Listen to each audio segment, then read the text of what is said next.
बेटा बस भर गया। क्या फुल? अम्मी कहती हैं इसमें ज्यादा आलू डालें। आपको ज्यादा पीठी वाली अच्छी लगती है ना? अच्छी तो लगती है बाबा, लेकिन जगह भी तो पेट में। अच्छा तुम खाओ।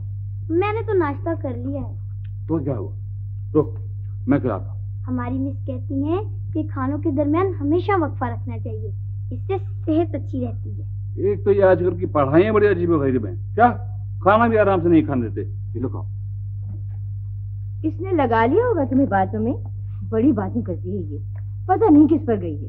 लो जी, मैं तो बोली भी नहीं, और पूछ ले चाचा जी से। भाभी इसे मत रोका करे, इतनी प्यारी बातें करती है। ये खाई क्यों नहीं, मजेदार नहीं है क्या? नहीं भाभी, ये कम वक्त भर गया है, क्या नीयत नहीं भरी। ये घर के खानों का मजा ही अपना होता है। इसलिए तो कहती हूँ अब शादी कर लो, औरत घर में हो तो 1000 तरह का सुख होता है।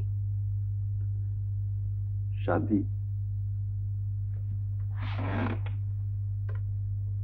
शादी में भी कैसे कर सकता हूँ भाभी, अभी मुझे बहुत से काम करने हैं, बड़े कर्ज चुकाने हैं। अभी काम तो जिंदगी के साथ साथ हैं। हाँ कर लेना चाचा जी शादी। बेटी तुम्हारे अब्बा आ लें, इस घर का साईं आ जाए इसके सर पर, फिर देखेंगे। तुमने जिस तरह मेरी और मेरे बच्चों की नहीं नहीं ना ना ना भाभी, खुदा के लिए मुझे गुनाहगार न कीजिए। ये मेरा आप लोगों की सिवा है ही कौन? क्या कौन है मेरा आप लोगों की सिवा? चाचा जी, चाचा जी, वो चाचा जी, क्या वो क्या बात है? वो इतने परेशान क्यों हो? मलिक के बेटे को किसी ने मार मार के बेहोश कर दिया है और मलिक पिस्तौलें लेकर फिर रहे हैं। अच्छा, किसने मारा उसे? पता नहीं, सुना है कोई नकाबपोश था। नकाबपोश? किसी औरत ने मारा है क्या?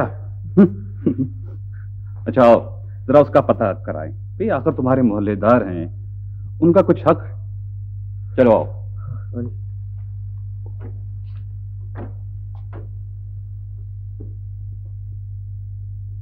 मेरे बच्चे पर उठने वाला हाथ अगर सालम रह गया तो लानत है मुझ पर। अस्सलाम वालेकुम। वालेकुम।